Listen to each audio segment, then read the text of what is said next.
Welcome to the Mindfulness Academy Podcast. I'm your host, Amy Morgan. And on today's show, our guest is Rob Dube. Welcome, Rob. Thank you, Amy. I'm so grateful to be here with you today. Honored, really. So I can't wait to chat. This is going to be fun. I feel exactly the same. Exactly the same. I want to let folks know a little bit about you.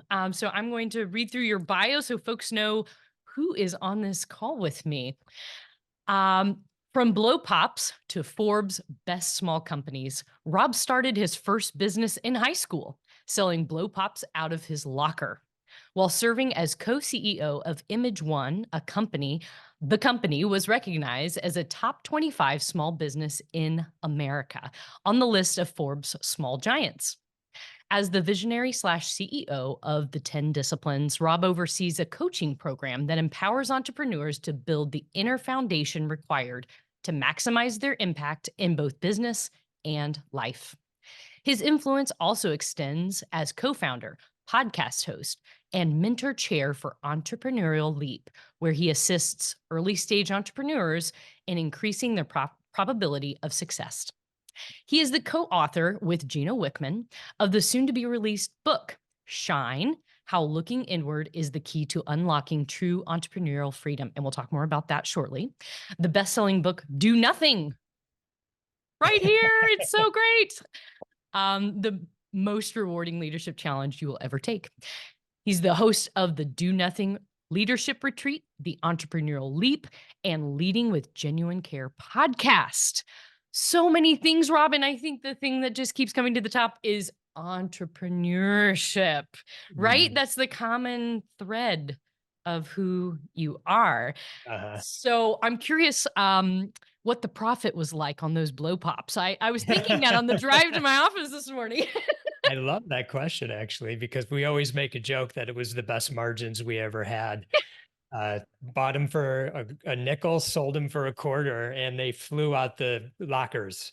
So as my best friend and I, and yeah, that's when we got pinged. There's no doubt early on. And we like to share that story because usually when we do, who we're speaking to has either had the same experience, they sold candy or something, or they have somebody very close to them where they can relate to that. So it's a fun story. Who knew it was going to have legs all these years later? And thank you for sharing it. It was a great time in life. So what do you think hooked you to the entrepreneur? I mean, got you into the entrepreneurial bug, sounds I like. know it's something that my best friend and he's still my best friend, Joel Perlman. At the time, we weren't thinking about it. We were just trying to do our own thing. And that was the main thing. We didn't want to go get a job that just seemed so annoying. And anytime we did, which there was a couple of times, it never lasted. We hated it. And we'd look around and go, they could do this better. They should do that. We had all the answers, of course, right? And so we were always hustling. We had a million businesses after those blow pops in high school and all through college.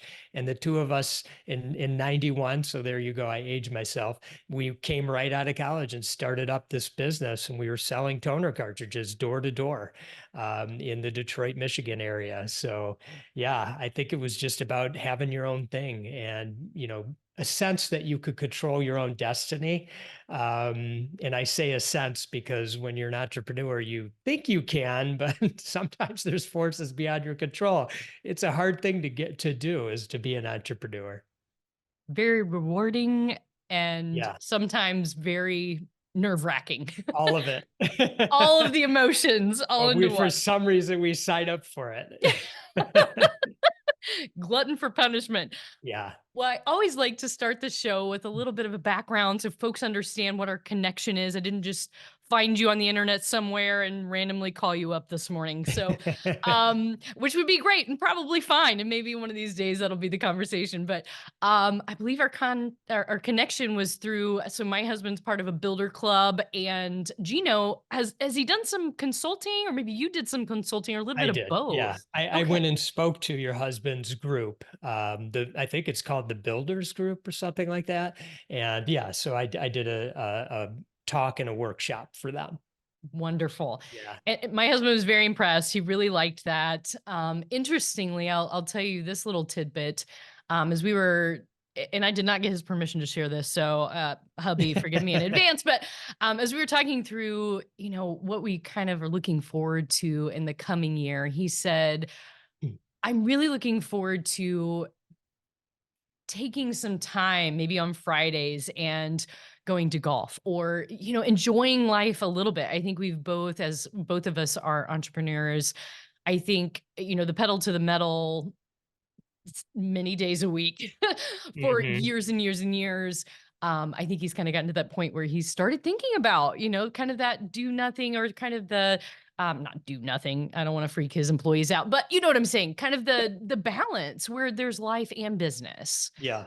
And I think he wants to embrace that. And honestly, it kind of shocked me when he said that. And I thought, where did that come from? And as I was reading through your book, I thought, maybe some of it's taking root. So thank you, Rob. So we might have Yeah. Oh, some more date nights, which we did good. last night. So we did that. It was super Fantastic. fun. I love And it. maybe some more golfing and pickleball and things like that. So Yeah. I I'm love looking it. forward to that. Yeah, and I mean, if it's okay, we might bounce around a little bit. But one of the things you mentioned is I run a company called the 10 Disciplines, and I'm sure we'll get into it later. And if we don't, that's okay too. But one of the things that I shared with your husband and the group is one of the disciplines is take time off. And this is where we encourage you to take 130 days off and not think about work the entire time. And so I hope Jeff, that's your husband's name, right, Jeff? Correct. Yeah, I hope Jeff is, thinking about that when he does his Fridays over the summer and goes and golfs, and just like really turn it off and let your mind and your body rejuvenate. Now, for a lot of people, 130 days sounds like a lot, but if you just took every weekend, all the US holidays and 3 weeks vacation, you're just about at 130. So that's where I always, and this gets into mindfulness a little bit, by the way, is it's tuning into yourself and saying, why can't I turn it off on the weekends or when I'm on vacation? What's up with that? you know, and that's taking a look deeper inside to say, what is up with that? Because I need to learn how to turn it off. And so that's one of the disciplines and how we encourage people to, really go inside and explore the world, explore life, even if you're at home, and don't think about work the entire time. Ooh, do you feel like the 10 disciplines, is it an outpouring from your work with Do Nothing? Is it an outpouring from Shine, your soon to be released book? Tell me about where that Yeah. fits into the picture. Thank you for that's a great lead in because I'll go back a little bit, and let me just go back to a little bit of history for context for those that are listening or watching it on YouTube. So in 91, as I mentioned, I started this company called Image One with my best friend Joel Perlman. The two of us grew the business over a period of 8, 9 years, I think it was, and it was out of control. We were so disorganized. I can't even believe we made it that long, and we were looking for help. And this guy named Gino Wickman was starting a new business consulting business. At the time, it was called the Business Accelerator. And he was coming into companies and helping them gain control of their businesses. And someone introduced us to him, and we had a sort of a initial meeting to see if we might be a good fit for each other. We decided to work together, and so we were one of his first 7 clients. Obviously, for those listening, if you're not familiar, there are over, I think, 200,000 companies that, and 750 business consultants called implementers now that teach this to companies and work with companies like Image One. So he was, we were students, and we were also his test case, at the same time. And so he helped us so much with his process. And now it's called the Entrepreneurial Operating System, and a very well-known book sold, I think, 2 million copies or something, called Traction. So that's for context. Now, Gino and I got to know each other, Through that relationship, we became friends, and we would meet up a few times a year, 3, 4 times a year at a coffee shop for like half a day.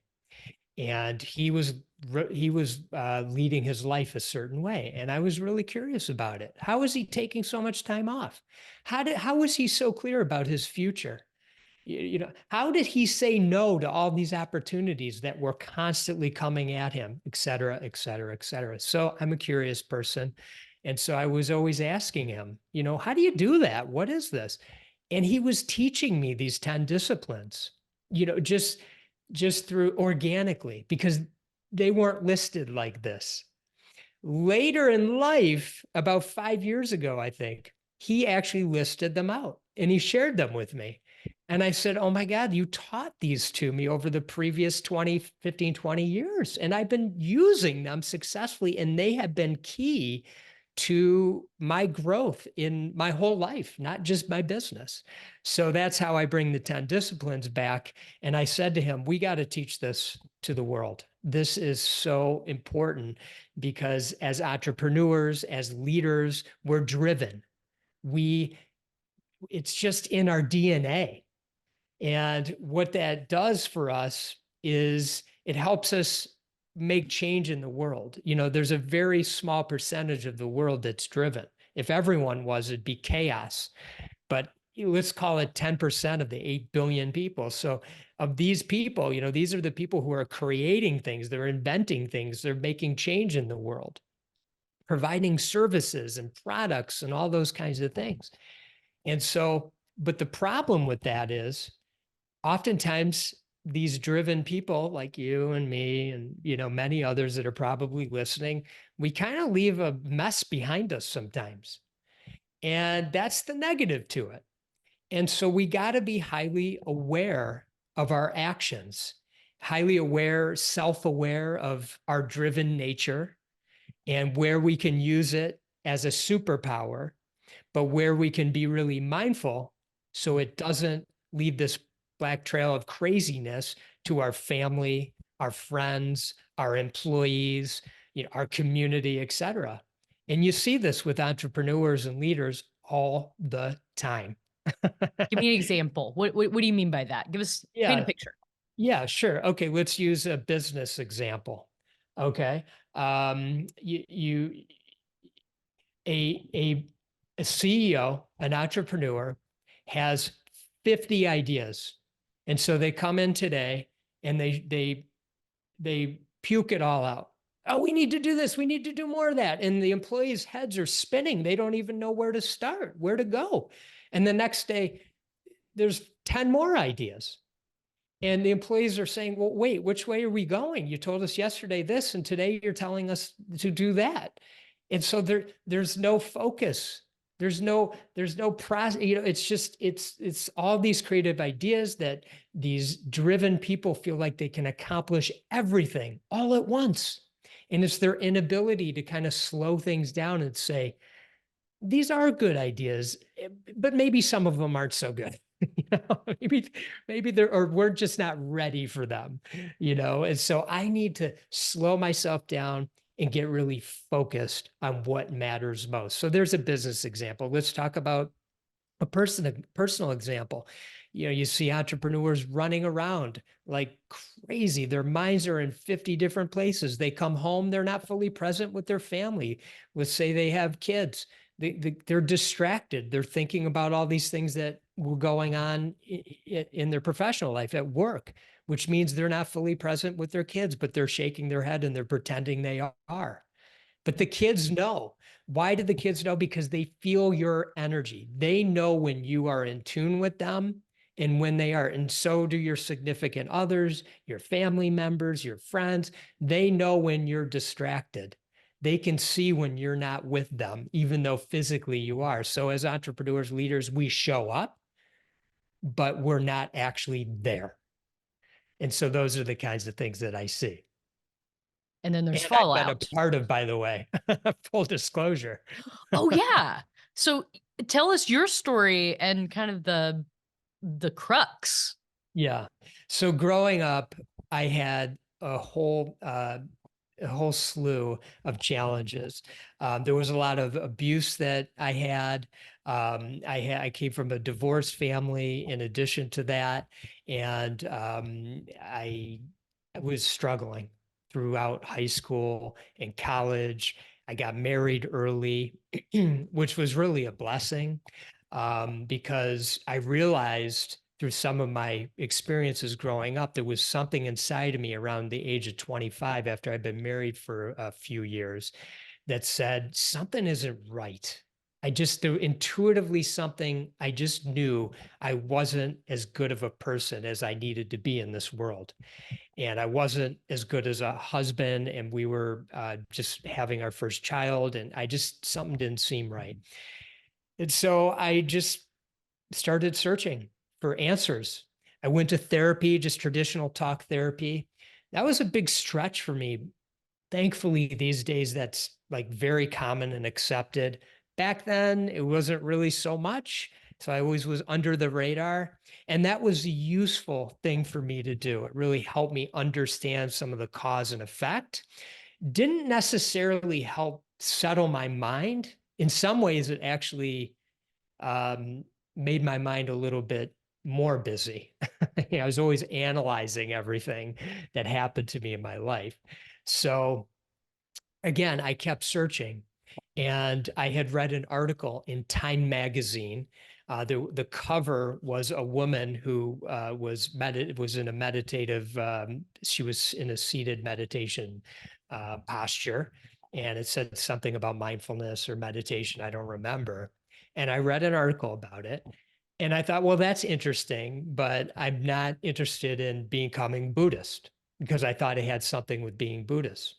But I still read and kept learning, and I found that actually could be quite secular. In other words, it didn't have any attachment to any sort of religion. And I kept digging more, and I tried it. In fact, what happened was I had sold my company. My best friend Image and I one. had sold Image One. We had sold our company, and we were working for the company. We had a 3-year contract, and it was very stressful. I'd never worked for anybody before, and it was a public company, and it was different. And I was in my summer home, and I was very stressed out. And I thought back to that article, and I kind of remembered some things about what you do. And I just decided to sit in a chair and focus on my breath for like five. I set a timer for 5 minutes, and all I noticed was at the end, I felt a little calmer. So it wasn't like the problems went away. I mean, I still had to go right back to the problems. I just felt like I calmed down. And I was like, huh, that's interesting. And so I kept learning more. I found a meditation teacher in the community that I lived in at the time, which was Detroit, Michigan. And she taught me, through a couple sessions, basically how to meditate, which it wasn't complicated. I thought it was going to be more complicated than it was. And then I took on a daily practice. And then from there, I got interested. I thought it would be interesting to have a day of silence. And so I tried that, and I was very worried about what that might be like. And I found that to be actually a wonderful experience. And that piqued my interest to do it a little bit longer. And so I did a 7-day silent retreat, and then I did a 10-day silent retreat. And by the way, listeners, don't freak out. I'm not trying to convince you to go do that. It's just what worked for me. And so, and then I've kept that over the last 15 plus years. I've been doing 2 silent retreats every year. That's been very important for my meditation and mindfulness practice. I'm a slow learner, and I need to keep reinforcing things in my mind. And then, of course, I have a daily practice as well. So that has been very useful in my life. It's really helped slow things down for me. I'm a better listener. I'm in the present moment more often, not all the time, but more often. It helps me bring more perspective to what I'm worked up about. Like, Sure.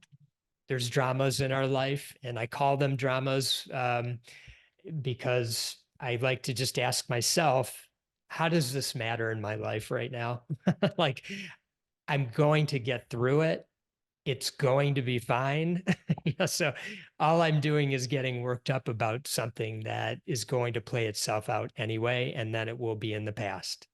And so I've learned to not worry so much about the future, which I did all the time, and ruminate about the past, which I used to do all the time. Still doing both, by the way, but just not as much. It's very much less frequent. And so, these are some of the ways that it showed up in my life and in business. I've learned to be a better listener, a better leader, tune into people, ask better questions, empower the team as opposed to having all the answers and leading from ego. Just trying to be of service. And I think a lot of these things I don't think all these things are in us innately. They're in there. We just have a shield over us, and we don't let it out because we feel like we have to show up in other ways that aren't really true to ourself or being our true self. And so I think my mindfulness practice has helped me, remove those layers and just be authentically me, and then tune in to other people. Thank you for that. That was a wonderful overview of your journey because it's multifaceted, right? With Yeah. Yeah. your background, you grew up in, was it Detroit? You grew up in. Yep. I grew up Okay, in the okay. Detroit area. Yep. And then you've had this business, Image One, and in and out of entrepreneurship, more in than out, it sounds like. For sure. Vast majority there. And Gino comes along and really kind of helps revolutionize your thinking. And Definitely. seems like it kind of changes your path a bit. I saw in an interview that you had done with Gino, I believe it was on your podcast, where you talked with him about kind of what qualified him. And I would love if you give us a little snippet of that. I thought it was interesting. I think it's a beautiful thing in entrepreneurship when folks pour their knowledge and their life and their expertise, their wisdom, their hard-earned wisdom into other people, and he's paying it forward. So tell us who poured into him. Who poured into him? So his influential people in his life. Yeah. Well, I mean, I think his father is one of the, key people in his life. He had many other mentors along the way. Sam Cupp is one who was a very, very strong business mentor of his. And, there's been different life mentors that have been very important to him. Names are escaping me, quite frankly.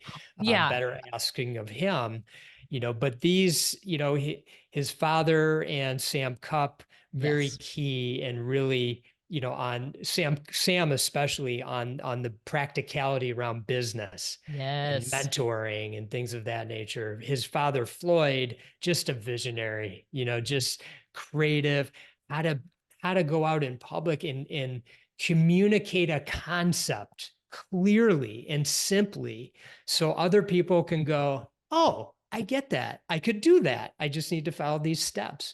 So through that relationship, and for those that don't know, Gino ran came in at a certain point in his family's business, his father's business, which was a training company for people in the real estate business, and it was in trouble.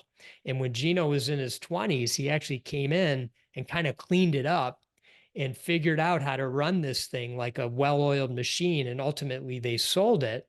And he used that knowledge to create the entrepreneurial operating system. So by cleaning up his father's business, creating that success behind it, he learned how to create the next thing, which obviously, for those that are familiar with it, has gone on to, unbelievable success, really unbelievable success. Now, 5 years ago, fast forward, he sells the company, the entrepreneurial operating system, EOS, to a private equity firm.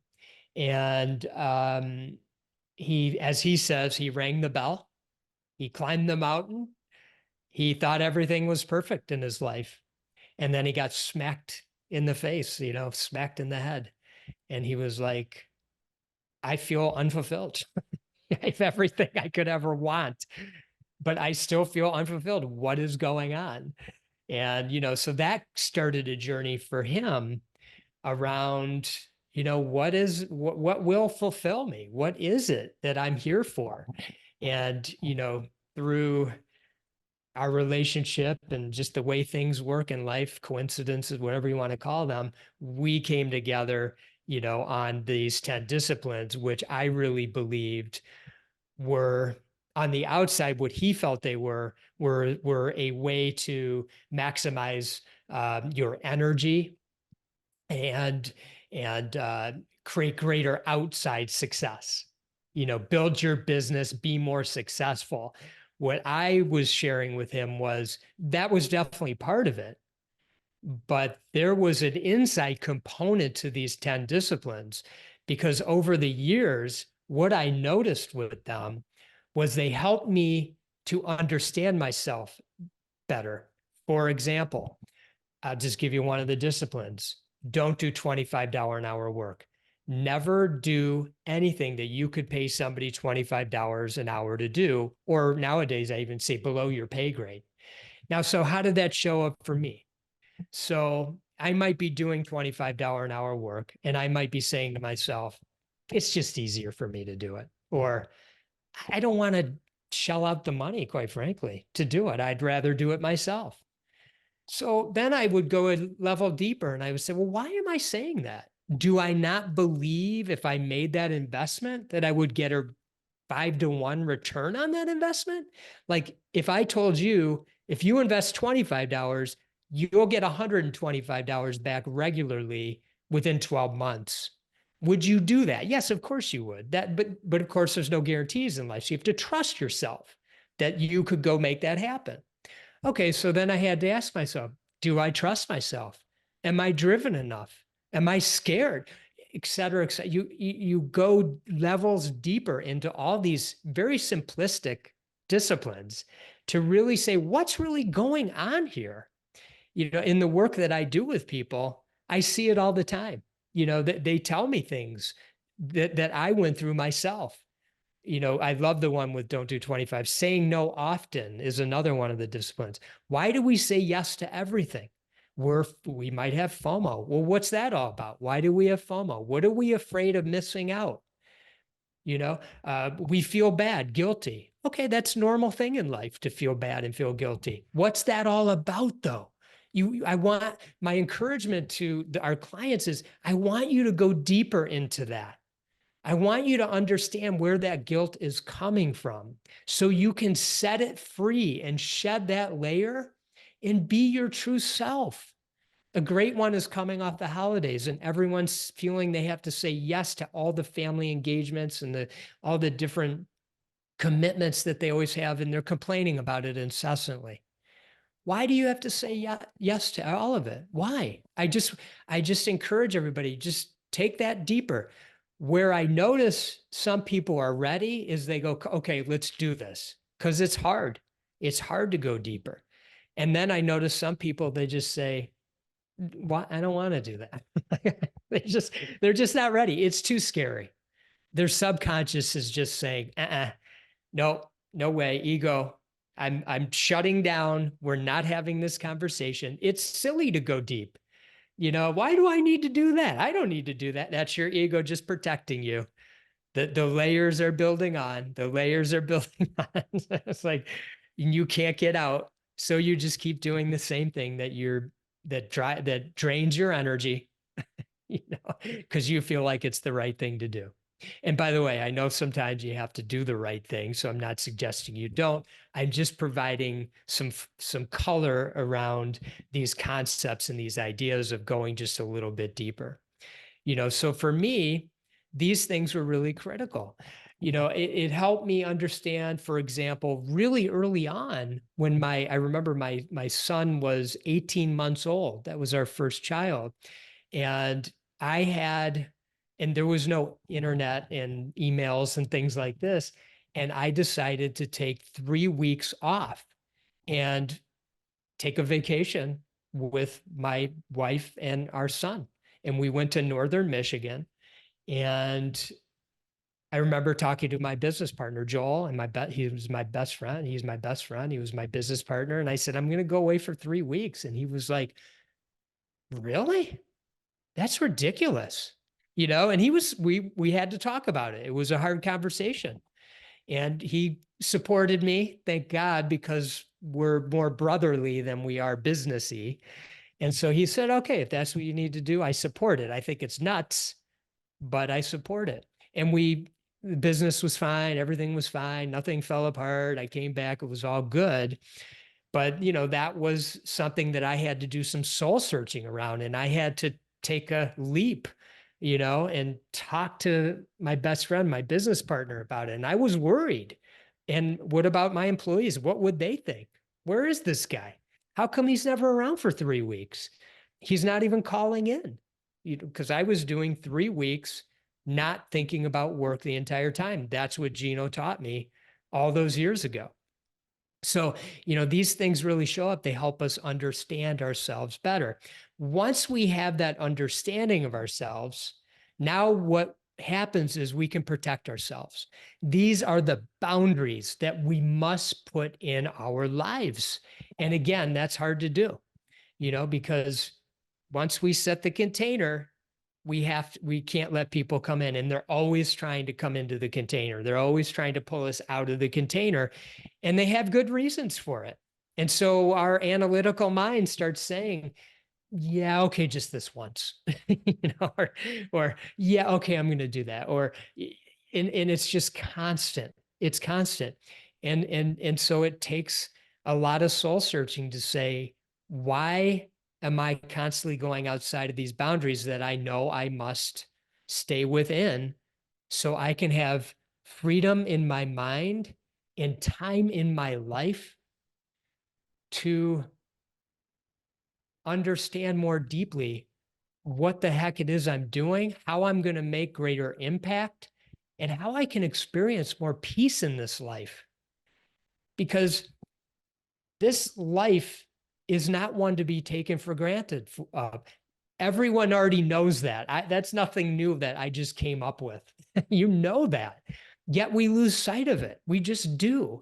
Every day we take for granted that this moment and future moments are there for us. And they aren't. That is not a guarantee. And I think the more passion that we bring to that in our lives, that will affect the kinds of decisions that we make in terms of our boundaries, because we know it's finite. And if I truly want to make the impact I want to make, I can't keep saying, that's what I'm going to do in 3 years, because you're assuming you're going to be able to do that in 3 years. And I'm here to tell you that is not guaranteed. It's not. And you notice people that have had major health scares, and I'm not saying everybody, but I've met many that have, and I'm talking people that thought they may die, and how they see the world differently. It's amazing. They live their life in a different way all of a sudden because they got a wake-up call. You don't need to have the wake-up call. You don't need to have the wake-up call about how precious this moment is.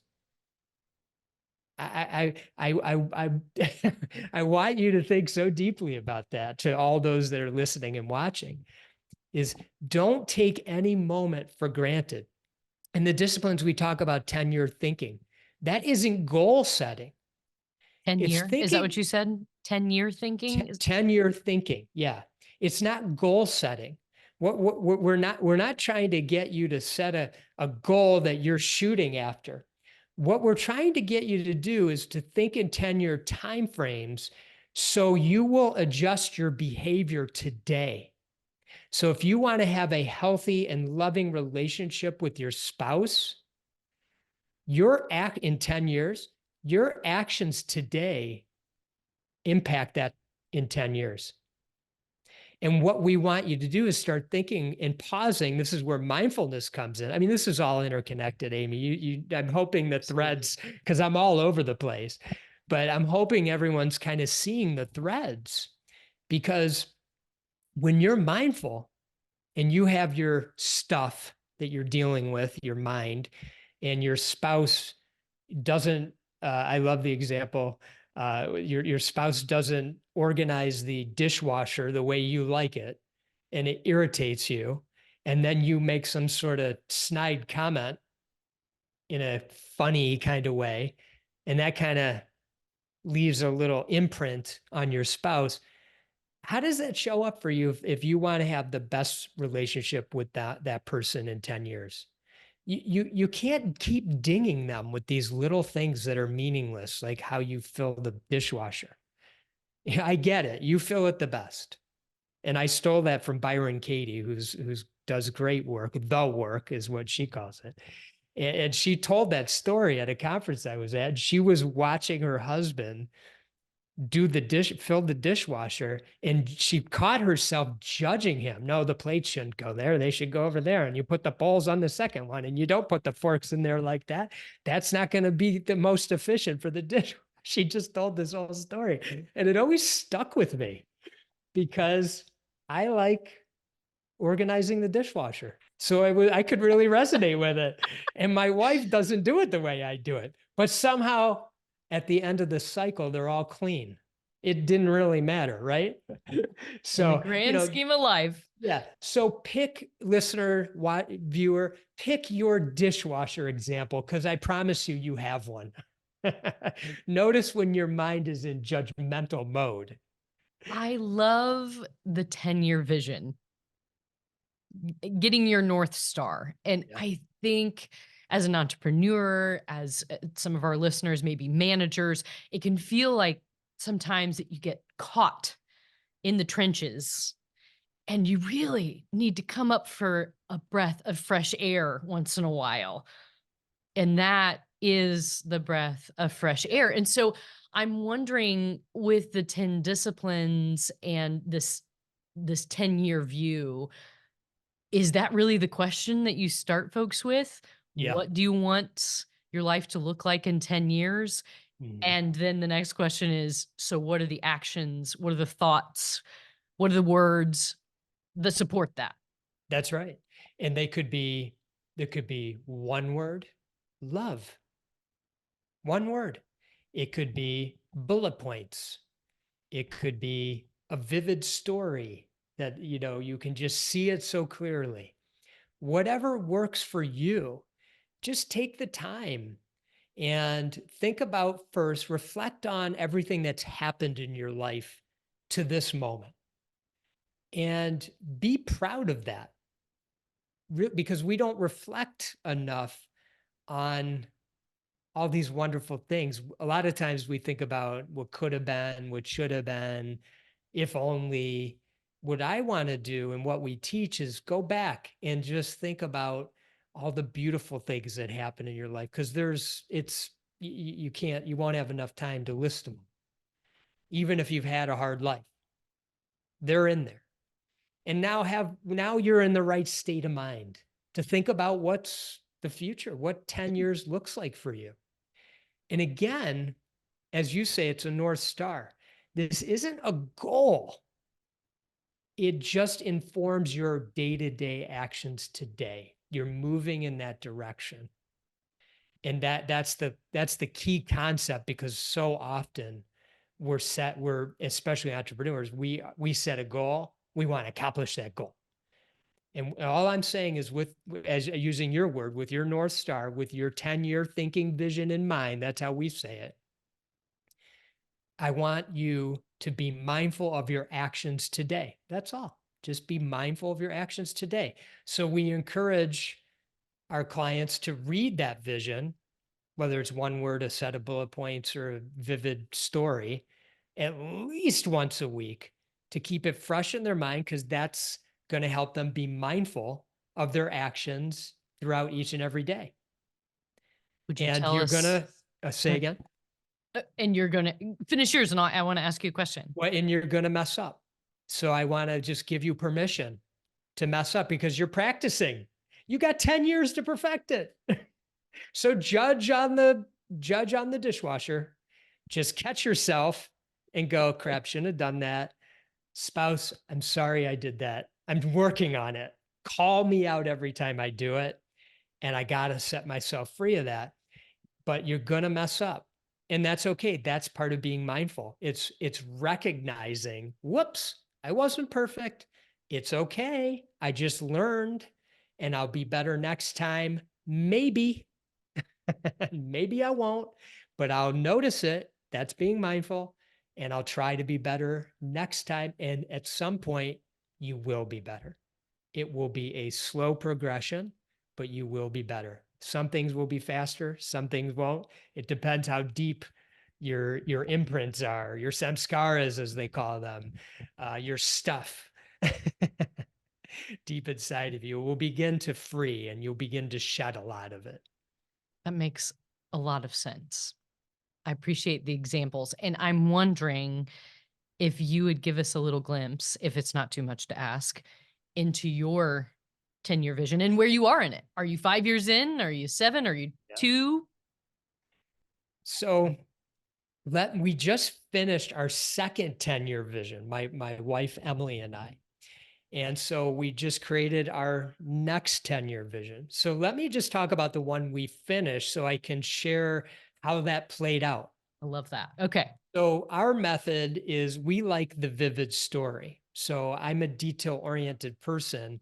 And so I like reading all the, I like to feel it and taste it and touch it in my mind. So that's what works for me. So that's the way we did it. Now, here's an example of how things played out. By 2026, now I know it's 2024 right now, but it was time for us to do our next vision. We didn't go right up to 2026. So by 2026, we envisioned our life living in northern Michigan, which we became very fond of over the years. So, we thought that's where we want to be in our future. This was many years ago. So over that period of time, we spent more time in northern Michigan. We thought, organically, it wasn't like we sit down, made a whole plan.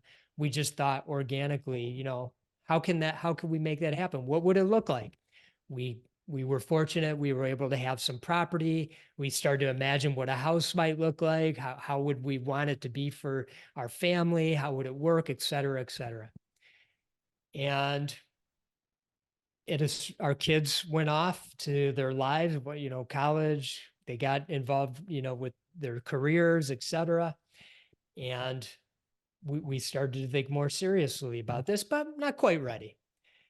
COVID came, the pandemic, and we said, let's head up north to our place and just spend the next couple months up there. And we've all heard lots of stories of people kind of, having the ability to kind of get away, which for what they thought was going to be a couple of months or a month or, a short period of time. Cute. Yeah.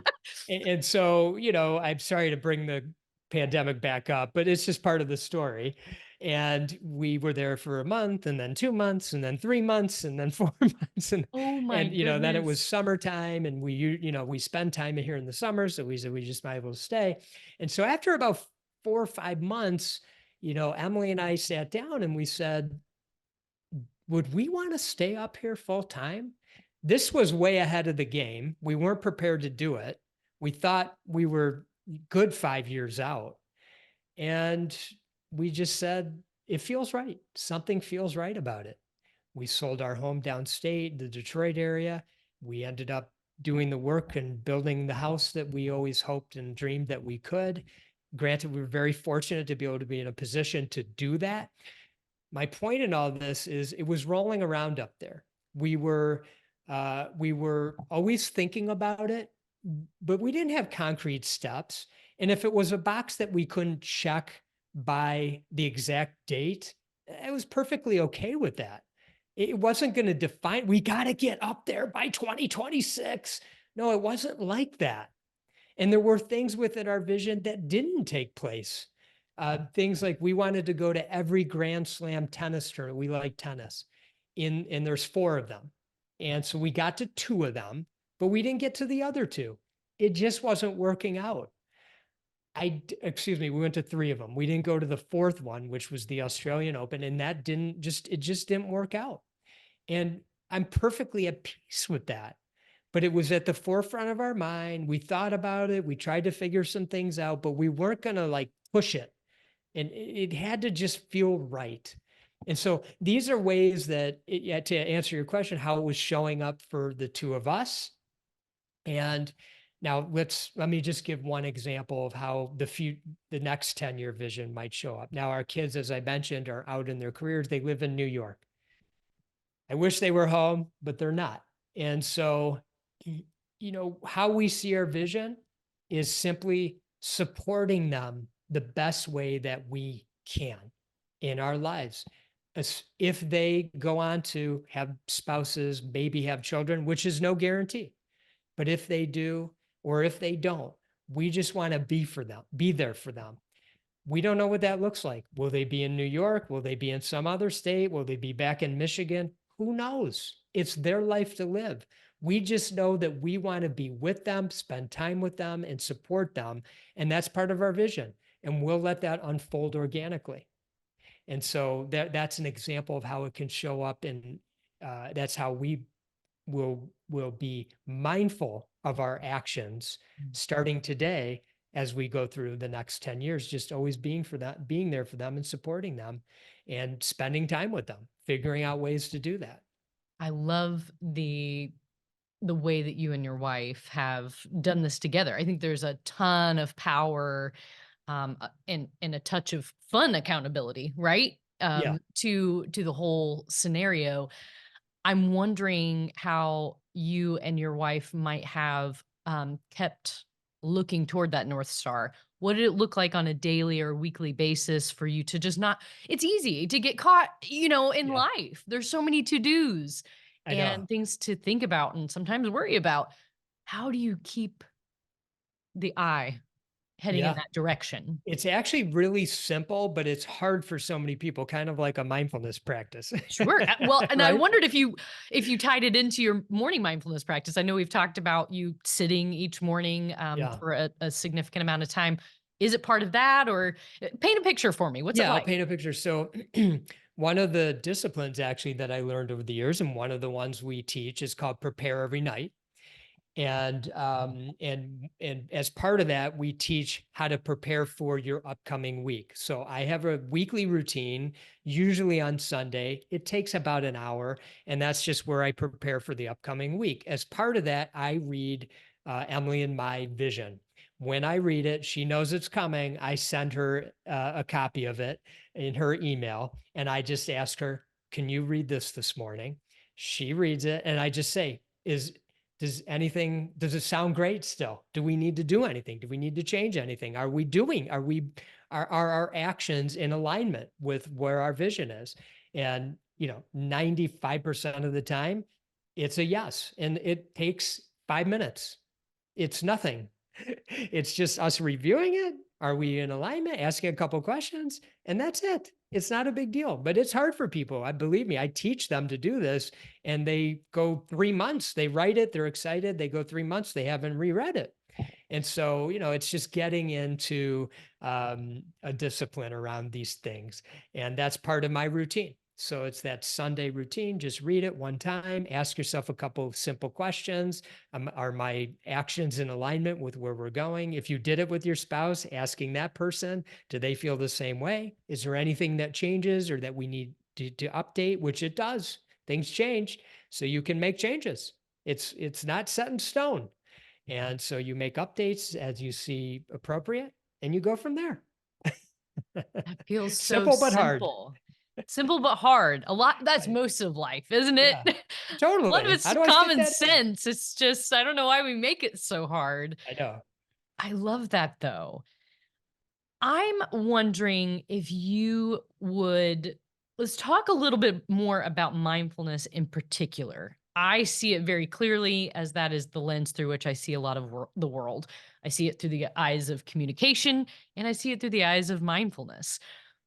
I'm wondering if you would define mindfulness in your own words.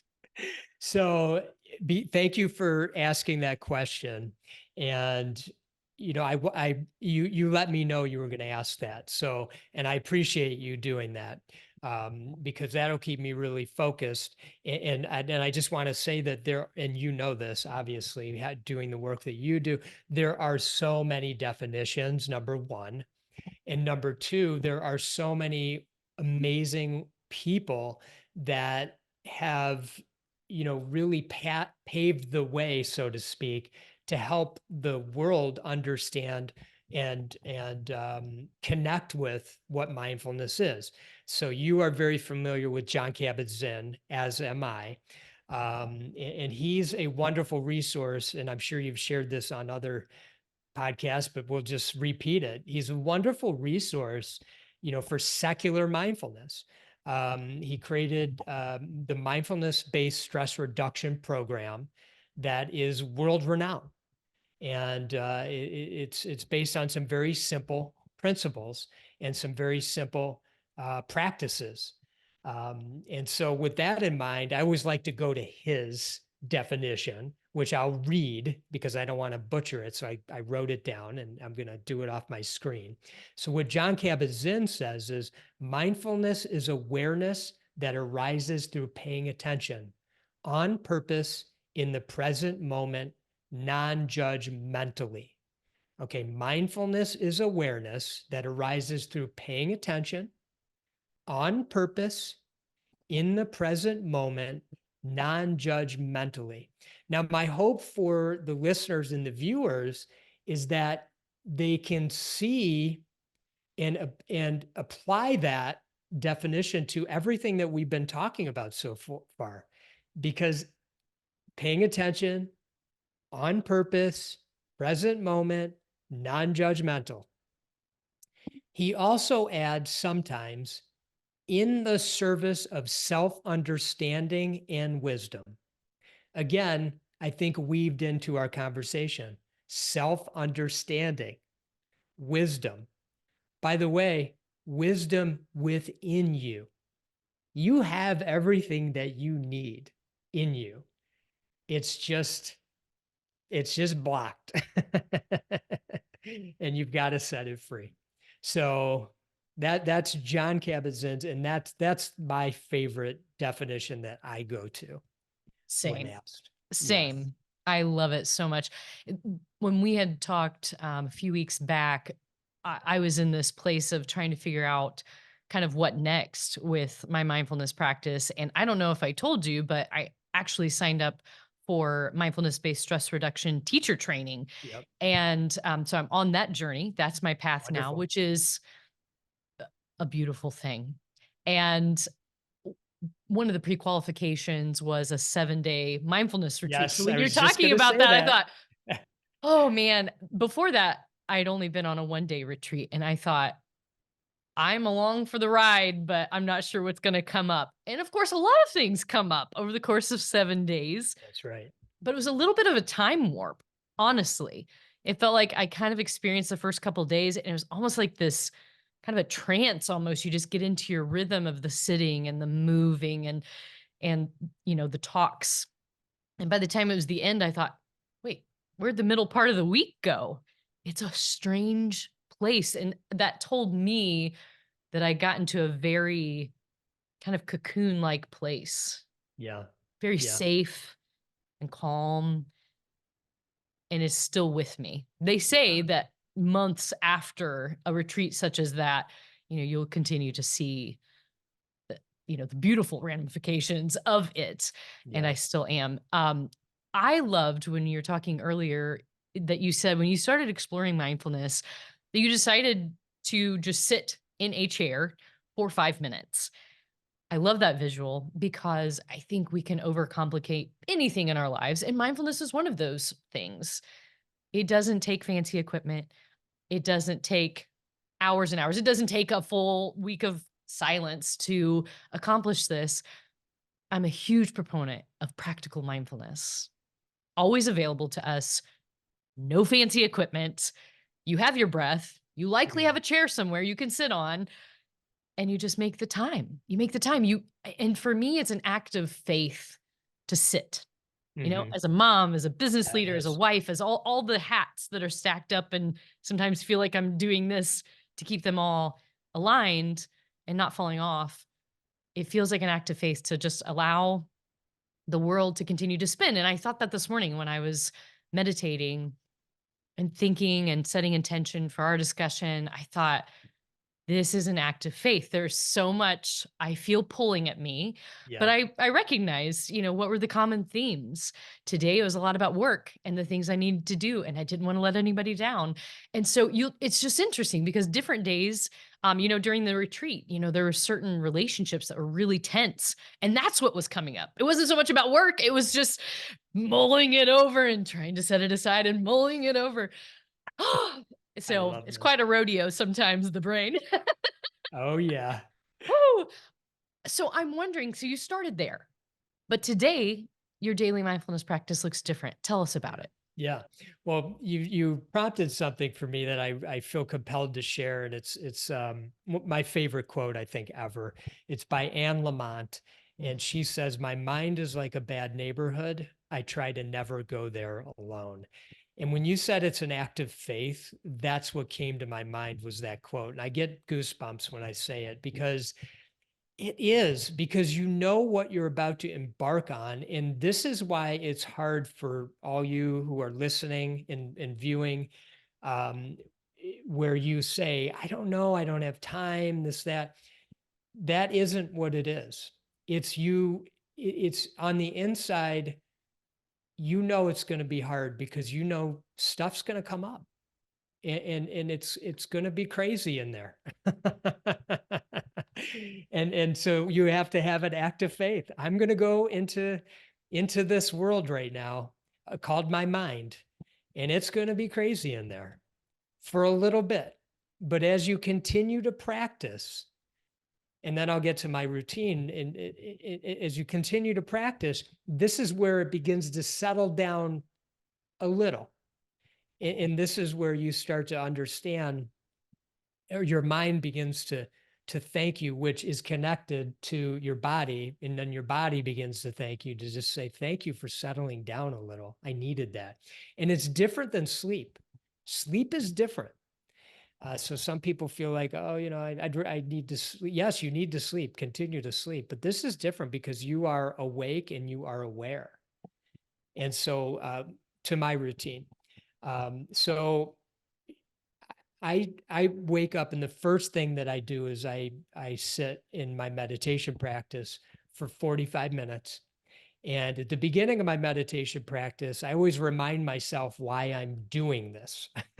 Which Okay. is To be a better person in this world, to be mindful of my mind, to be mindful of my body, to be mindful of my sense perceptions, to be aware, to bring awareness when I'm not sitting in meditation. It's a practice.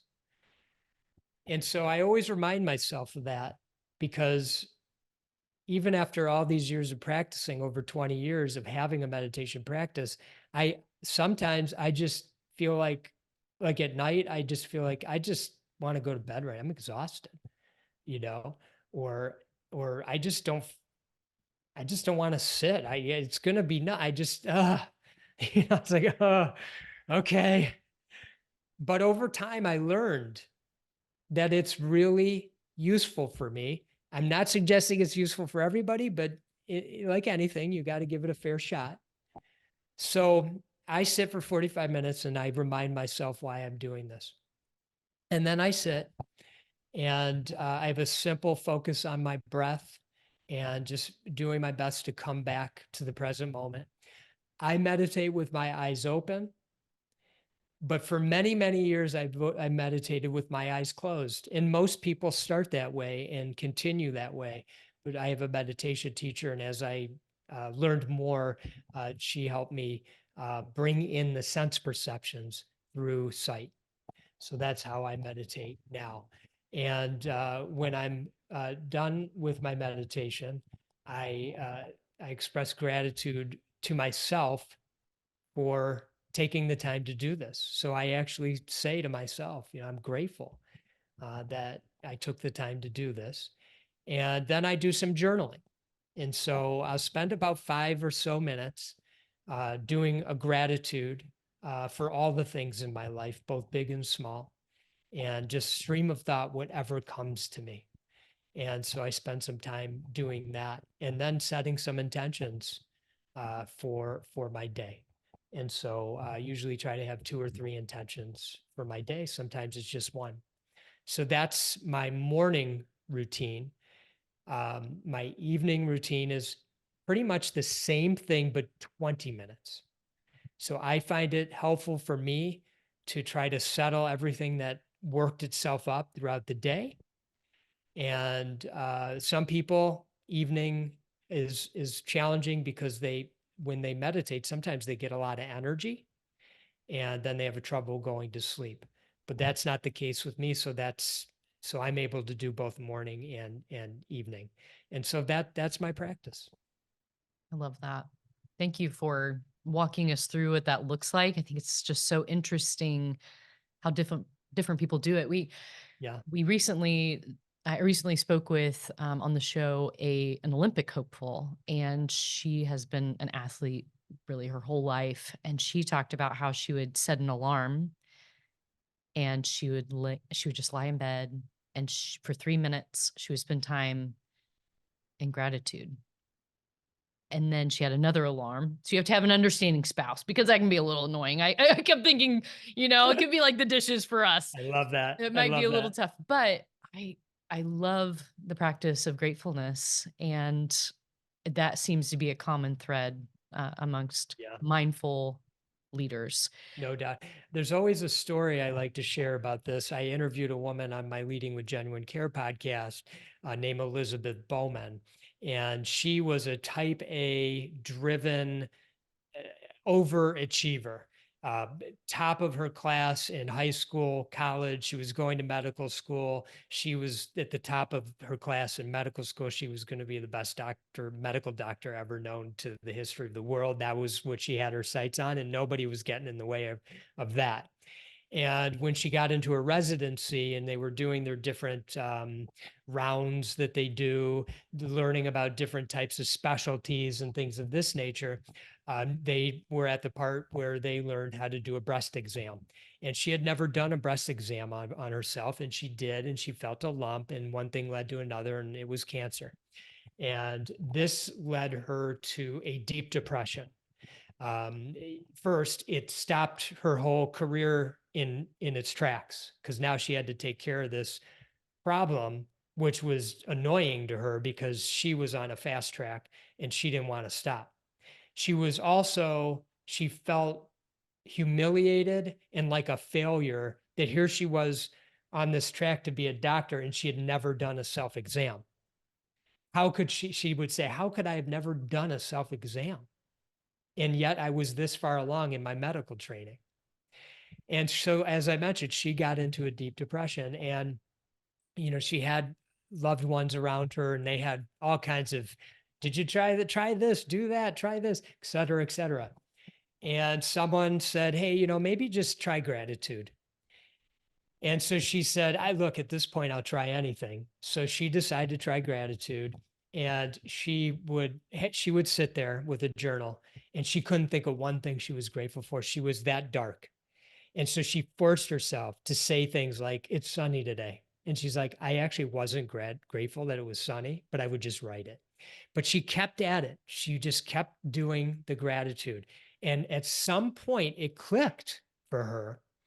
And she actually started to notice little things. And she really did start to feel grateful for them. Like that energy was all of a sudden coming to life in her. And she credits that gratitude practice, which she still has to this day. She's healthy and all that, to taking her out of her depression.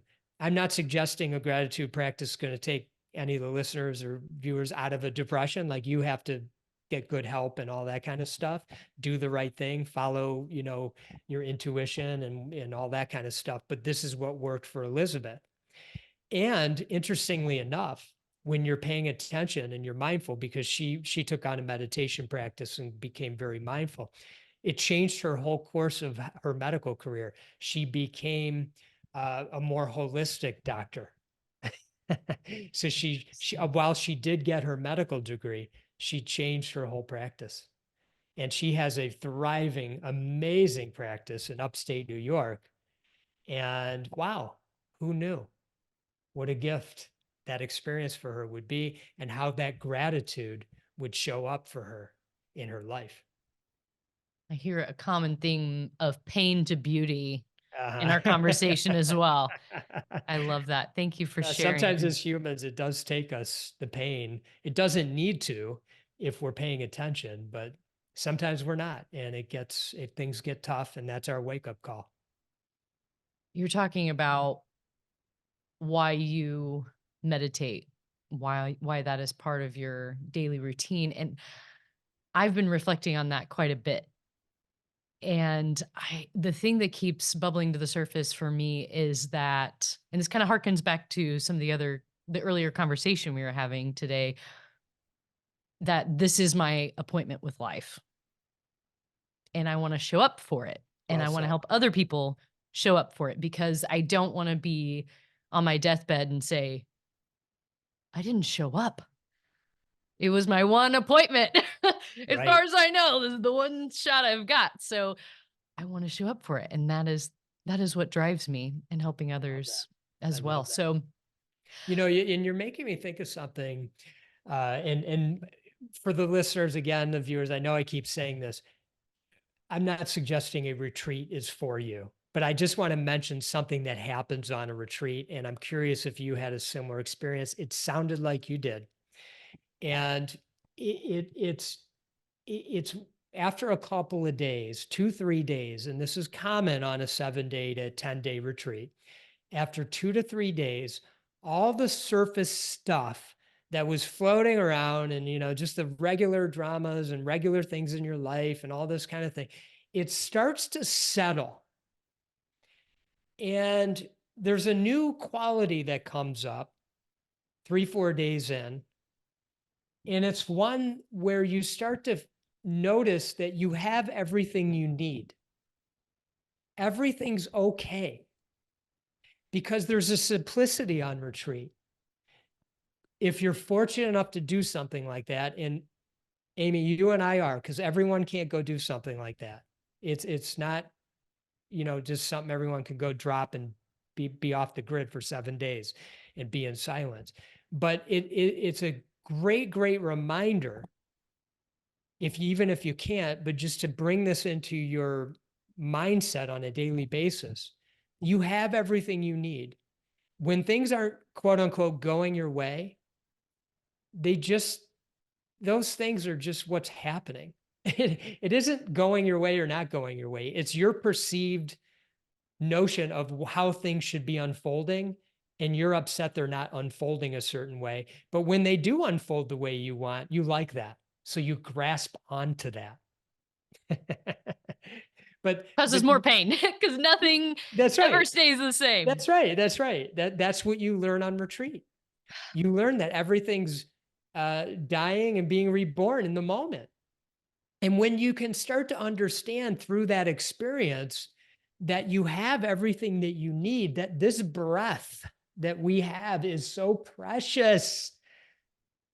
I feel passionate about it because when I was growing up, one of the traumas that I had was I had severe asthma, and I got to a point, because medications weren't like they are today, where I was literally about to die. And I'm not trying to be dramatic about this, but it's just true. I was, and I was alone, and I was ready to die. And I know what it feels like to not be able to breathe. And it's really hard. I mean, everyone knows that, but when you've experienced, it's intense. And so to be able to recognize, like, all right, look, I know things are hard right now.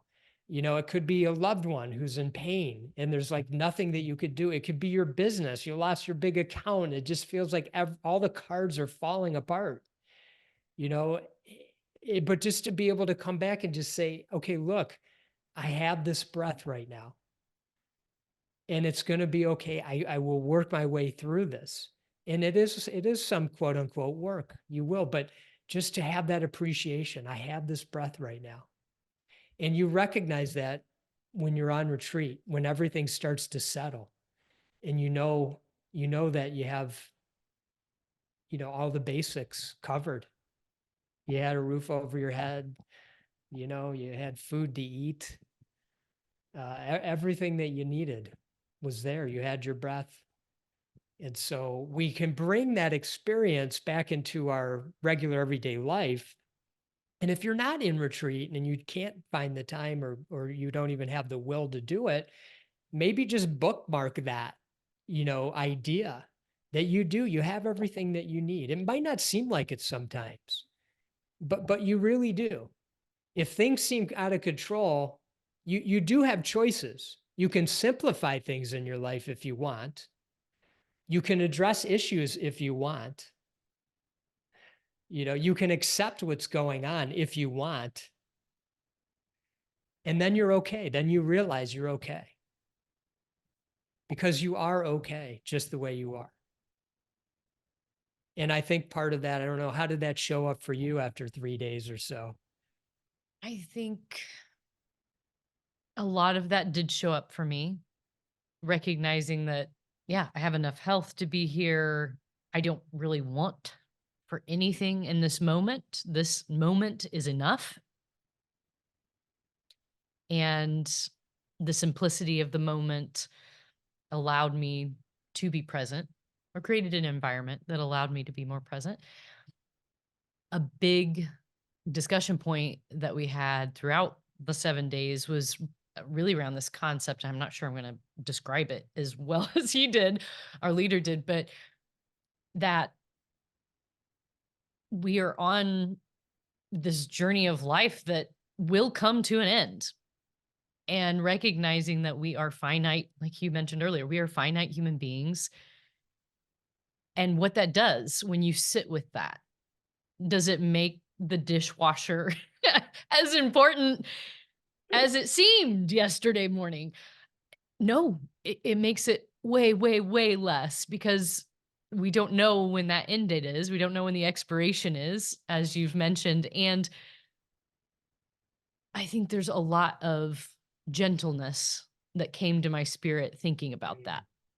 Coming up for breath again, thinking about the 10 years, thinking about the moments, however many I have of those between now and the end, taking that breath and thinking about it in a bigger fashion. I think it made me reflect on what is the most important thing. Right. It is the moment. It is the breath. It is love. It is recognizing that I'm part of something bigger and I want to be the best me that I can be, so that the bigger picture is healthier. I'm part of it. So the healthier I am, Yes. healthier others can be, right?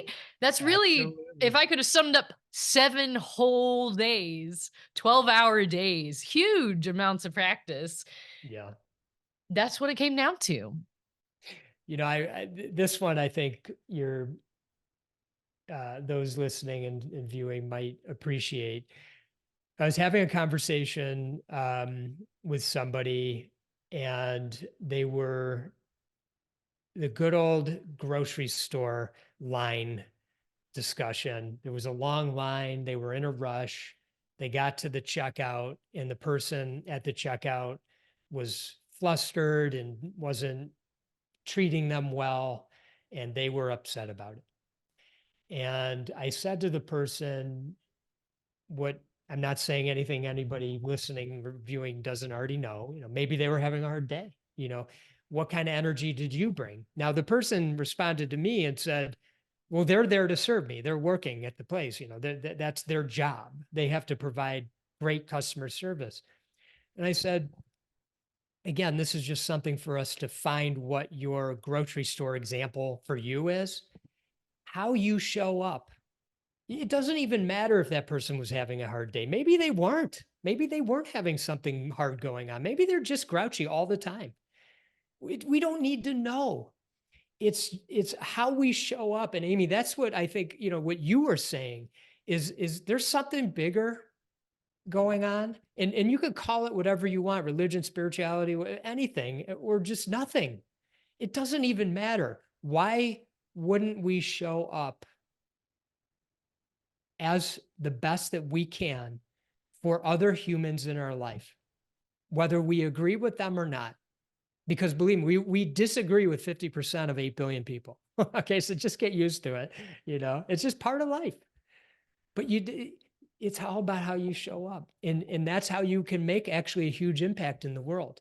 There's other ways you can make an impact in the world. You can invent the iPhone or something, and that's awesome. That's one way. I'm not going to, so I'm just saying, like, that's not going to be me. But when I go to the grocery store, I feel like I can make an impact. I feel like I can say a kind word to a person, and that can make an impact. And I think my mindfulness and gratitude cultivates that. And you don't have to go on a retreat to cultivate it. You can do it in your house. And as you said earlier, you don't have to carry anything with you. You could do it in a hotel room, on an airplane, anywhere you want. It's like there's no baggage. It's easy. You just got to do it and practice it to help cultivate it. I think that the grocery store example is fantastic. And I would apply that. I try to apply that sort of mindset as a business leader a lot, thinking, okay, it's Monday morning. I know we have our team meeting at 10. I know I have this, that, and the other. So many things are running wild through my brain on a Monday morning. Even if I have the time on Sunday evenings, which I try to do as well, it still feels like the Wild West sometimes on a Monday morning, just trying to get everything, all the ducks in a row. I know what is coming up. But the question I ask myself is, if I bring this wild energy to the team, it's like losing all control over everything. And Yep. it's so powerful to come in self-empowered, knowing that I'm in touch with myself and I am operating. And that means thinking, feeling, speaking, moving. I'm operating from a place of centeredness. Yeah. So Yeah. I have reviewed the North Star. I have spent time understanding where my brain is and recognizing the things that might impede success this week. Setting those intentions, being grateful, a very similar practice. I use Glowy, which we'll talk about here in a minute, but that's what I use in the morning and most evenings as well. It's so powerful because when I come in flustered, guess what? The team's flustered. You got it. It Your all comes energy, downhill. you're transferring your energy to other people. There's so and much and power in and it. they're transferring their energy to you. So we have to be mindful of our energy and know this is about my energy and how my energy shows up. And I'm talking about, like, you are pure energy. Your body is pure energy. Go look it up. It's made up of molecules and atoms and all kinds, and they're all moving all the time. It's energy. And so if you can accept that notion, how you show up, I mean, you've been around people when you feel like they're low energy, they got a weird energy. Right. We've all been around. And so how can you cultivate that energy for your employees, for the people in your everyday life, the people that you don't even know? How can you bring up that energy? Because they'll walk away with an uplifted energy in themselves, even if just for a moment, like, wow, I feel a little bit more energized than I did a few minutes ago. And it'll probably drop down for them because that's their default. But you brought that to them. And that is such a gift to be able to do that. And you could do that with your customers. I know at one of my companies, sometimes we deal with very large organizations, and there's unfortunately a lot of dysfunction. And we have to work within that dysfunction. And sometimes our employees might say, this is hard. And I always encourage them, bring your energy to them. You might not notice it while you're interacting with them, but they feel it from you. And just know they're having a hard time. They're in an environment that's very challenging. And you can you can help shift their energy. And so maybe just for a moment that day, they went, you know what? That was actually a good interaction. The rest of my interactions the rest of the day might not be so good, but that was good with this company, with this person. And so you can bring that in so many aspects of your life. Model it. I love that so much. we've talked a lot about practicing on our own and bringing that to our teams and our leadership style and owning our own power. I'm wondering what one of your favorite mindfulness practices are, and what is the proper conjugation there is, Yeah. and if you would lead us in that. Sure. So what Sure. is your favorite mindfulness practice, and would you lead that for us? Yeah. Well, you and I talked a little bit about this beforehand, and one of my favorites, but you've had this on other podcasts, but a loving kindness practice is very uplifting and beautiful in your heart space. So you could just Google loving kindness practice or go listen to one of Amy's other podcasts, and you can get guided through that. But one of the things that I learned early on that I suggested that we do is learn how you can set yourself up properly to have a good meditation, and that's through your posture. And I learned something called the 7 points of posture, which has been around for thousands and thousands and thousands of years. Because in meditation, ideally, what we want to do, and there are all different types of meditation. So please understand this is not the final say on anything. This is just what I've learned and the way I approach it.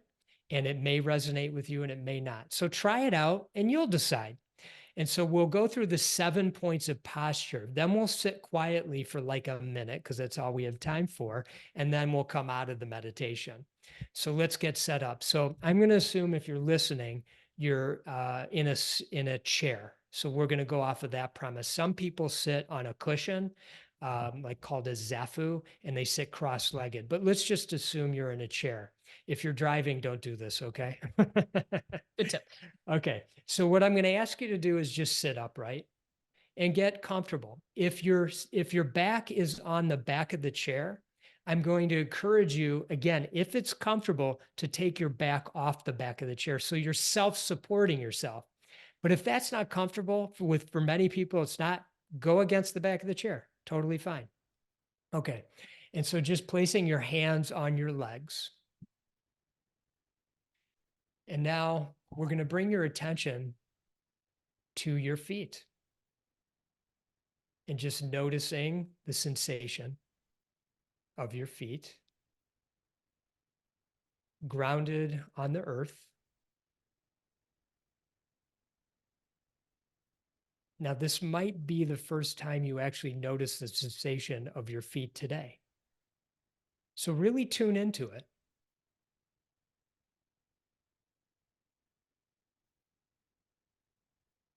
And now bringing your attention to your hands, resting gently on your legs, and noticing the sensation of your hands and what that feels like on your legs.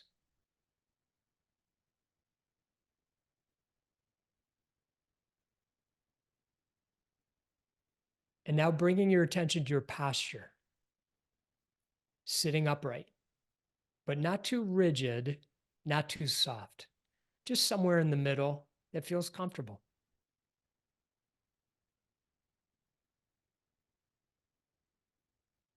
And now you can tilt your chin down just slightly. And if your eyes are open and you'd like to keep them open, you can gaze forward 3 feet or so in front of you with kind of a fuzzy gaze.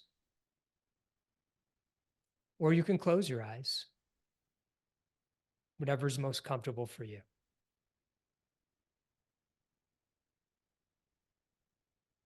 And now bringing your attention to your breath,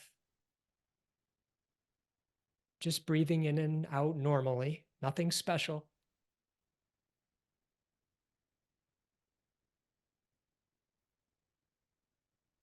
You might notice the sensation of the air coming into your nose or outside of your nose.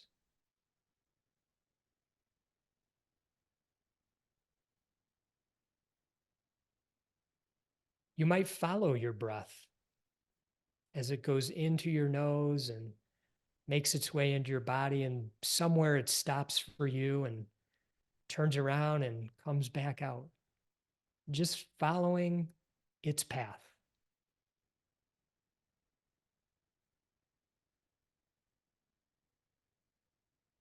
So just try that for a minute.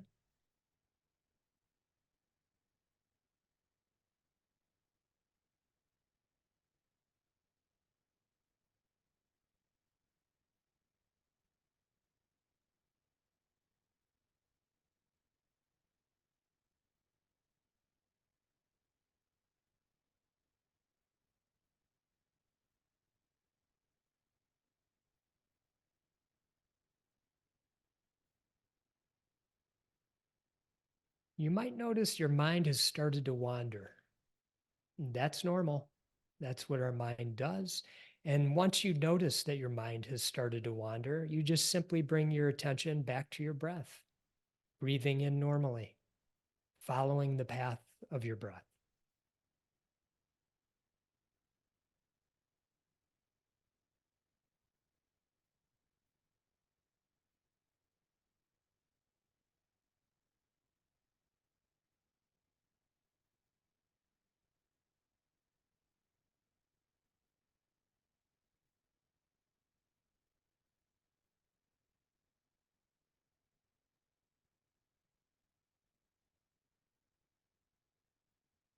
And now we'll bring our attention back to our feet, firmly grounded, our hands on our legs, noticing the sensation.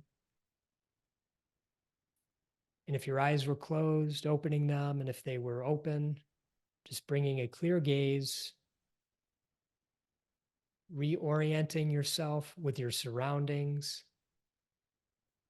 and maybe just taking a moment to express gratitude to yourself for taking 60 seconds to settle your mind.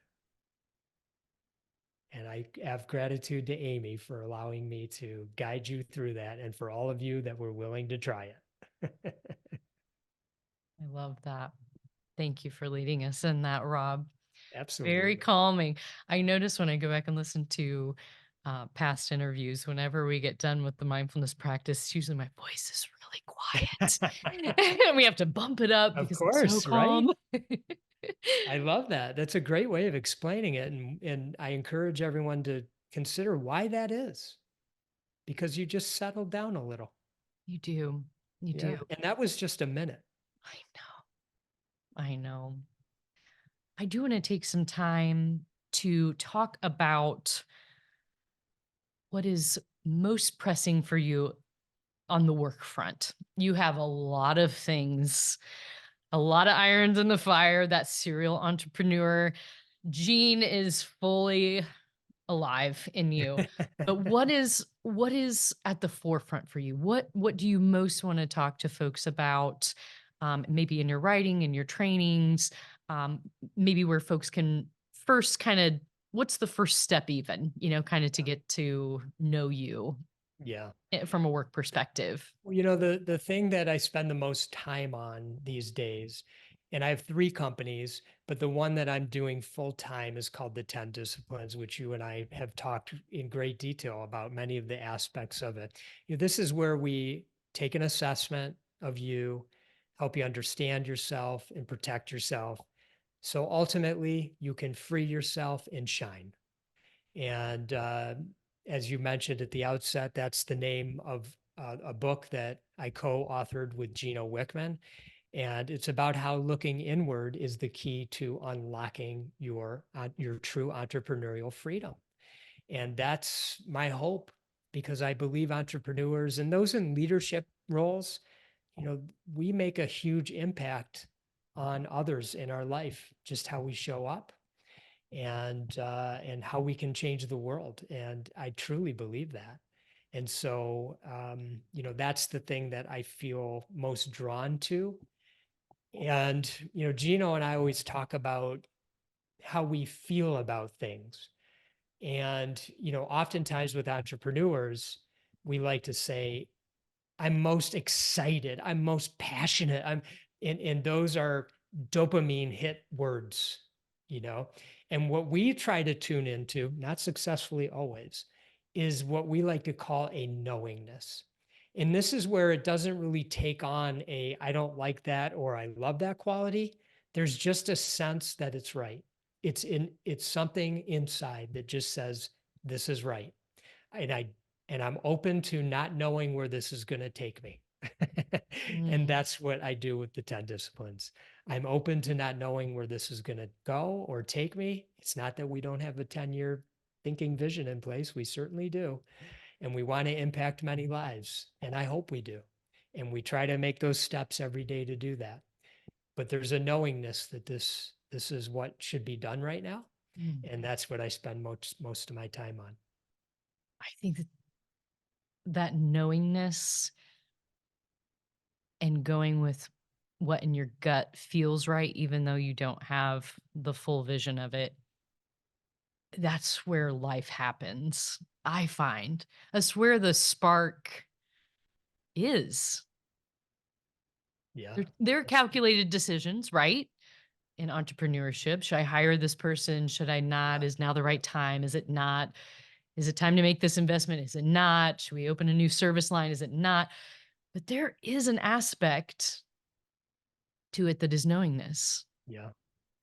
And And sometimes it's fully knowingness. There are sometimes when even the numbers don't make sense, the timing doesn't make sense, but you, when you're quiet with yourself, you can't deny that yeah. voice that keeps saying, say yes, Yeah. say Y- yes. I'm so happy you brought that up because, when we talk about the idea that you can continue to be driven and have peace, Mm. sometimes it doesn't always go at the pace that we want. Sometimes it goes faster than we want, and sometimes it goes slower, and sometimes it's just the right speed, but it goes at all the different speeds. But a couple of examples of how I can share things showing up in the 10 disciplines work as an example. When Gino and I wrote the book, Shine, we were, like many authors, encouraged to get 100 endorsements from all the biggest names around that you can, right? And so we started our sprint, okay, let's make a list. Who do we know? Who can we get a hold of? And this and that. And then we went, hold on, something doesn't feel right. There's a knowingness. Let's pause here. And we slowed down and we said, who are the right people? And we literally pared it down to 5 people. And then we said, now we'll reach out to them, and they may or may not agree. And that's okay, because we want them to believe in it. And fortunately, they did agree. But we went from this big list and what you were supposed to do to saying, what is a knowingness that we have about this? And we wanted to approach it in a more thoughtful way and energetically. And so that's one way that showed up.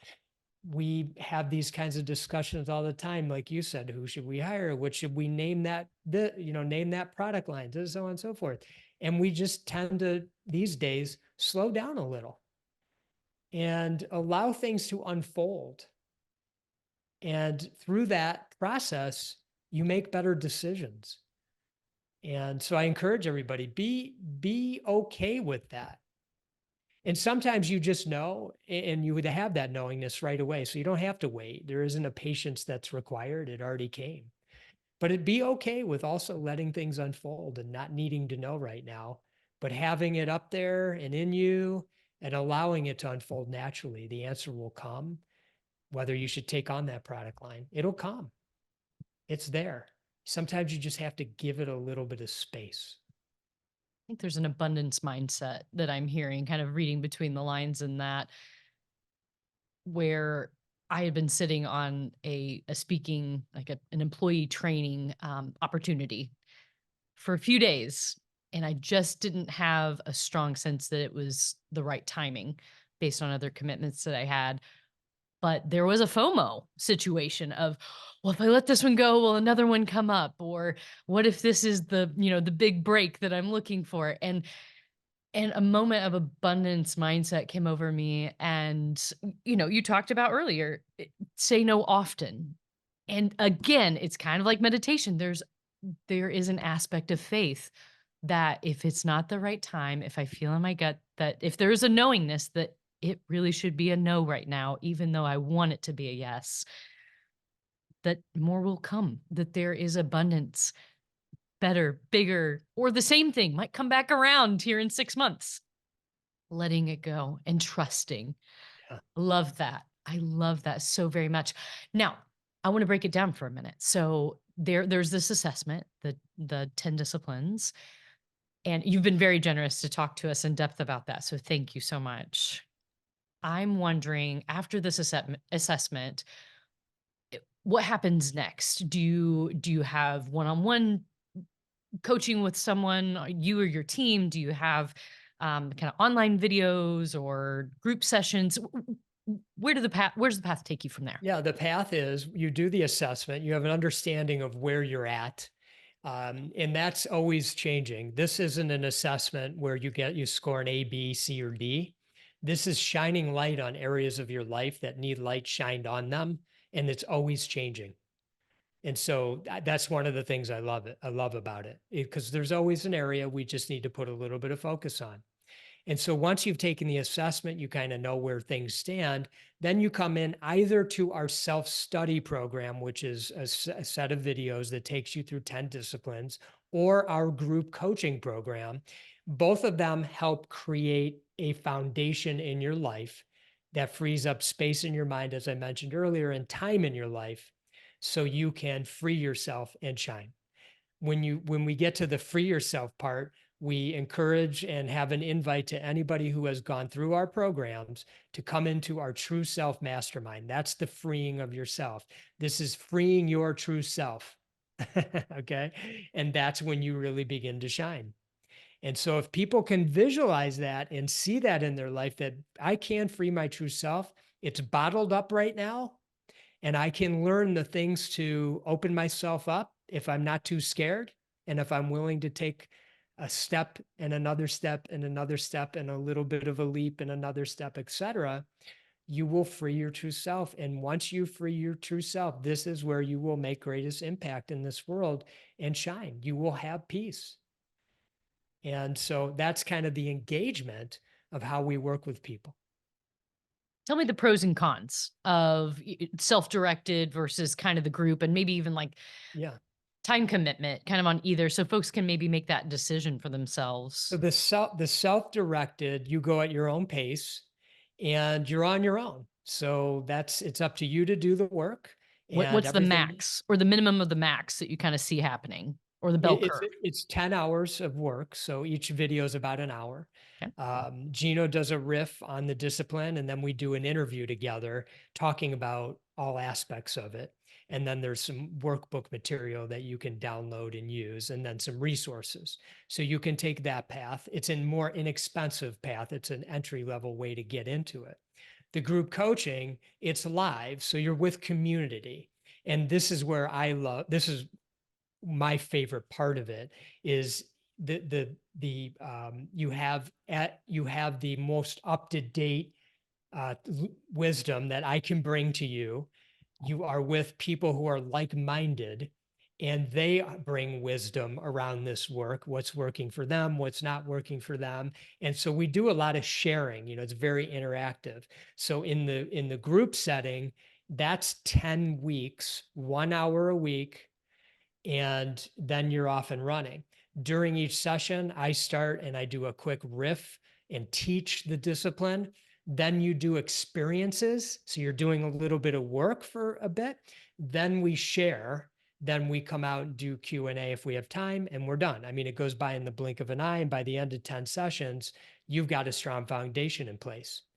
And then you move into the mastermind. And about 15% of our clients go into the mastermind.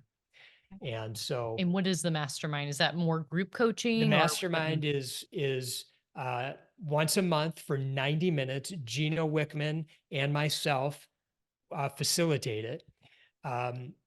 Gino does a riff on a topic every time. Then we do something similar. We do some Q&A and some feedback with Gino and myself with the group.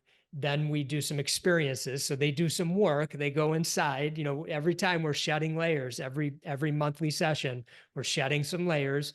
We do some sharing, collective intelligence, wisdom from the group, and then it's over. And again, goes by in the blink of an eye. Our mastermind is ranked a 10 out of 10 every session. Our group coaching is ranked 9.7 out of 10 every session. So we've had 80 people go through the mastermind as of January 2020, or excuse me, through the group coaching as of January 24. And the mastermind, you could do the math, 15% of people go through there. So they're very successful. And I just feel so grateful that I can even be a part of this and help bring these ideas to people and watch them change.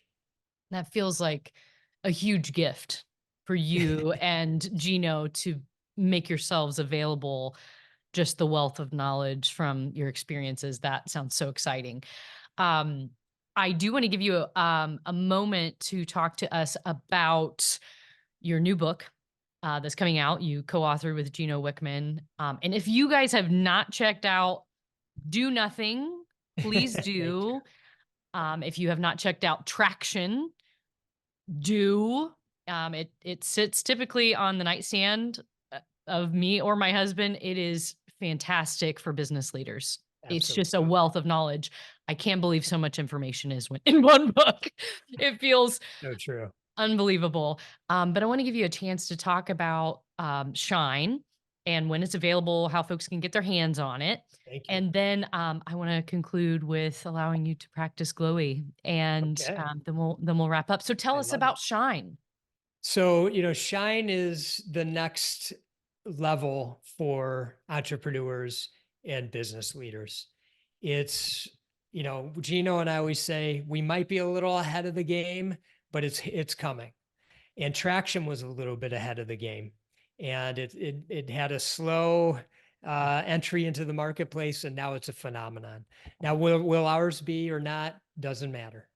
But what we do know and feel confident is that we teach in the book how to create that strong foundation and then help free yourself through 3 discoveries that we talk about. You are driven. You and I talked about that. All decisions are made from love or fear, and that you can be driven and have peace. And we spend a great deal of time on that second one, that your decisions are made from love or fear, from your heart or from your ego. Now, we don't have enough time to really dive deep into that, but most people, and I saw your reaction when I said it, and that's most people's reaction. They go, "Oh, yeah, that's actually true." So Yes. how can I come from more of a place of love from my heart and less from fear from my ego? And that's what we teach. And that's how you can continue to be driven and have peace. Your mind is going crazy. You sit down. That's why you don't sit. We talked about this earlier, because when you sit, it all comes. And we want to bring you peace. We want your mind to settle, your body to settle, and then you're going to show up and you're going to be more successful in business. And that's great and everything, but ultimately you're going to be more successful in life. So that's what the book's all about. It's coming out on March 26th. You can pre-order it at Amazon and all the different booksellers. It's up there. And so you can pre-order it, and obviously it'll get sent to you once March 26th rolls around.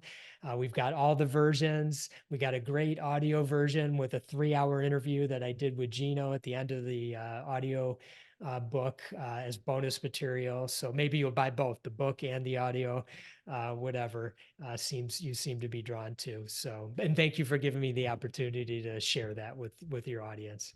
Well, it's coming up soon, and I'm so excited. So March 26th, 2024, it's coming out. Let's take a moment and we're going to calm ourselves before we're All right. done here. The glowy daily reflection practice. It is kind of the bookends of my day. Yep. We start with gratefulness. That's what the G stands for.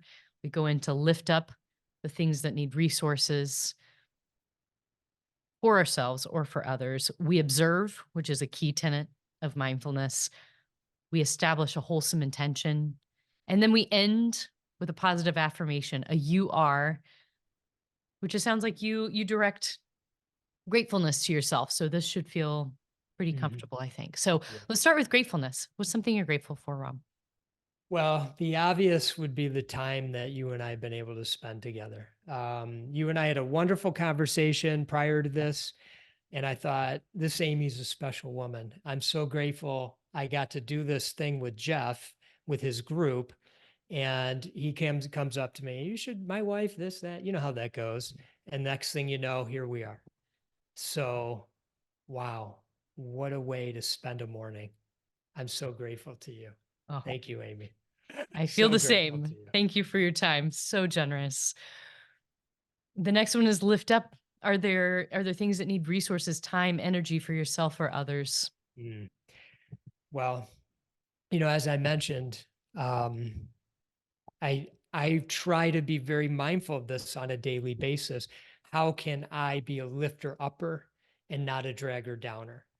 And so I think I don't have a specific example now. I think I have a good self-care routine. So I feel good. I feel I was able to ground myself prior to our conversation. I wanted to be in a good mindset and I wanted my energy to be in the right place. And I wanted to feel like I was float, which is a word that Gino and I like to share that we made up. And And what does it mean? You have to say. it's what happens when fear is not driving you. For example, during our conversation, I could be fearful of maybe I shouldn't say that, or maybe, it isn't driving you. It's when your drive is there, but you're experiencing peace at the same time. It's when you're able to tap into these constant flow of ideas that allow you to make more clear decisions, communicate better, attract opportunities, and then have peace while you're doing it. And ultimately, it's letting love and peace drive you, not pain or fear, like you and I were talking about before. So I felt float while I was with you today. Excellent. Thank you for Excellent. that. And i- is there anything though that you feel like you still need? Like that you still are looking for a resource for? It's almost a prayer, really. Maybe there's something that you're trying to discern or someone who's sick. Is there Mm, anything like that that's kind of clanging around in your brain these days? I honestly don't have anything clinging around on that right now.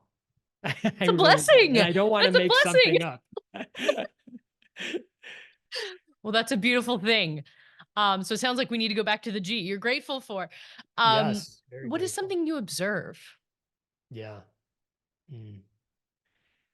Well, what I've been observing lately is as we have and build out this wonderful content and we bring it to the world, sometimes I fall back into my entrepreneurial needing it all right now mode, feeling like I'm not enough, I'm not doing enough.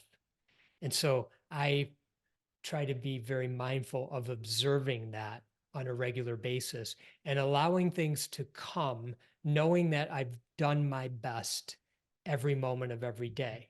And if I haven't, being okay with that, because a lot of times I don't do my best and I can't judge myself around that.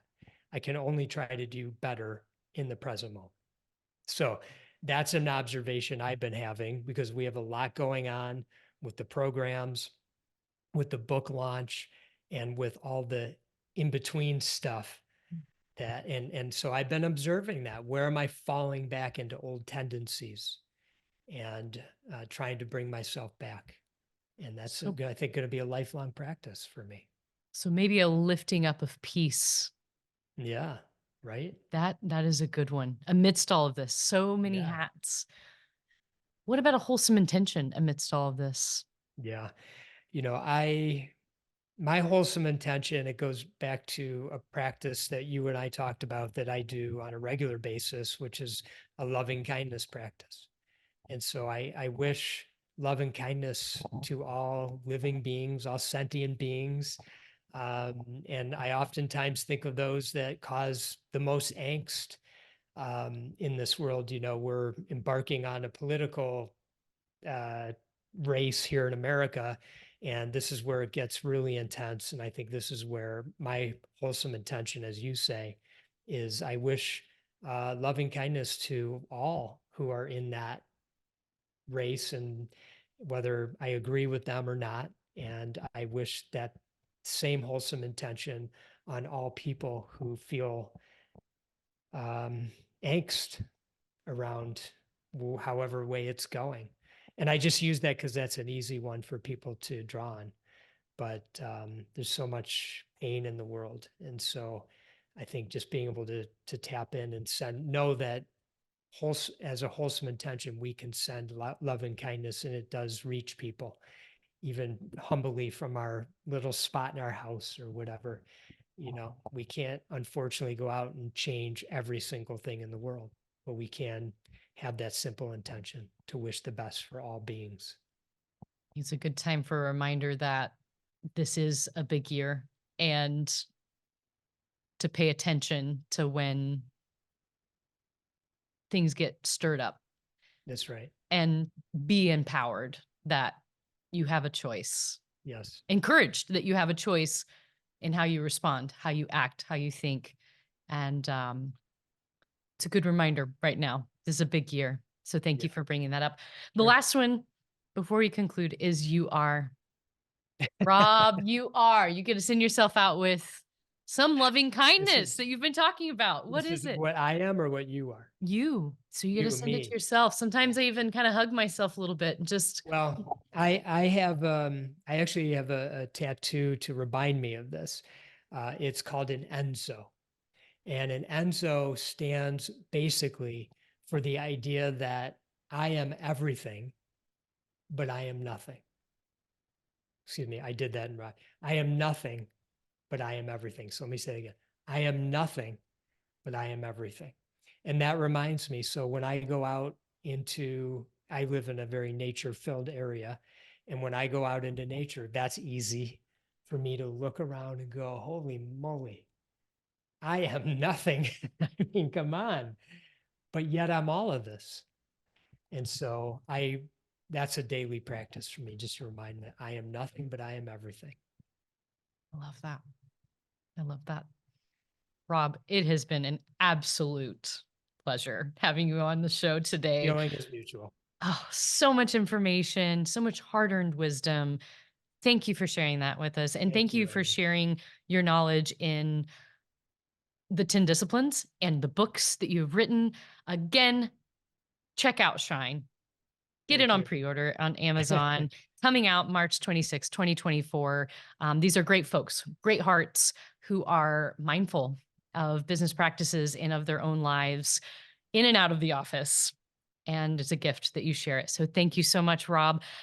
From my heart to yours, may you live with ease. This is your host, Amy Morgan, signing off.